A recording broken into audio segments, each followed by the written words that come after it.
Go to a lot of churches, Vanessa, but we don't hardly ever run across one like this one that had so many children. That's a blessing. Hello. Yes. A lot of churches are dying because of no children, young adults, teenagers.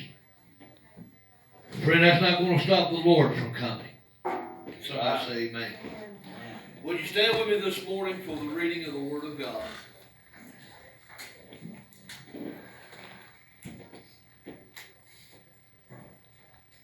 If you have your Bibles this morning, turn with me to the book of 2 Timothy, chapter 3, then we'll be going to 2 Peter, chapter 3. You know, even though we had such an awesome service last night, some accepted Christ. Some got experiences that they've never had before. But I thought about when one come by and talked to me, he said, I'm not where I need to be in the Lord. In other words, I'm backslid. And they hugged me and I whispered in their ear, I said, you didn't have to tell me that because I've already known. There were several backsliders here last night that should have returned to the Lord. Amen. They think they got all the time in the world to get back with God. But friend, I'm going to tell you, they ain't got as much time as they think they have. In the book of 2 Timothy chapter 3, verse 1, very familiar scripture. He said, this know also that in the last days perilous times shall come.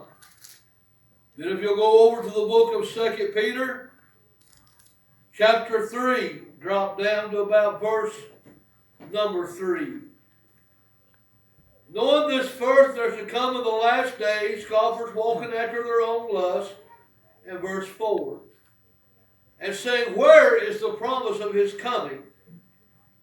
For since the fathers fell asleep, all things continue as they were from the beginning of the creation. You can be seated.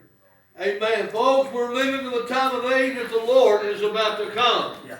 I've even heard people say how that they have watched some of the signs of time being fulfilled right before their eyes. Amen. But friend, we're living in a generation today that has lost the fear of God. Yeah. They've lost the fear of hell. They don't believe there's a hell. Amen. But folks, I'm going to tell you something. Amen. That don't mean hell ain't real. I thought, the last 2 or 3 days, folks, it's been miserable. Amen. I know for me, it's hard for me to breathe, but I thought, Lord, this is no comparison to what hell is. Amen. We're living in the time of age when people put the Lord a third, fourth, or fifth. But friend, I'm going to tell you, he's going to have to be number one. He won't be nothing at all if you don't. Amen. We're living in the time of age, folks. The people don't fear God anymore. But there's coming a time, the Bible said, that every knee's going to bow and every tongue's going to confess that he's the King of kings and the Lord of lords. He's coming back for a people that's been washed in the blood of the Lamb of God. I don't care whether they're Baptist or Methodist or Assembly of God or Church of God or Pentecostal. They're going to have a born-again experience with God. Amen. They don't, they'll never make it in. Amen. Right. You tired this morning, ain't you? I feel good. But I'm telling you, we're running out of time. I thought about the young man sitting back there where the other young man sitting this morning. And I listened to him as he began to give his testimony. I thought, my Lord. But see, people most of the time in his condition, they never think they can be delivered.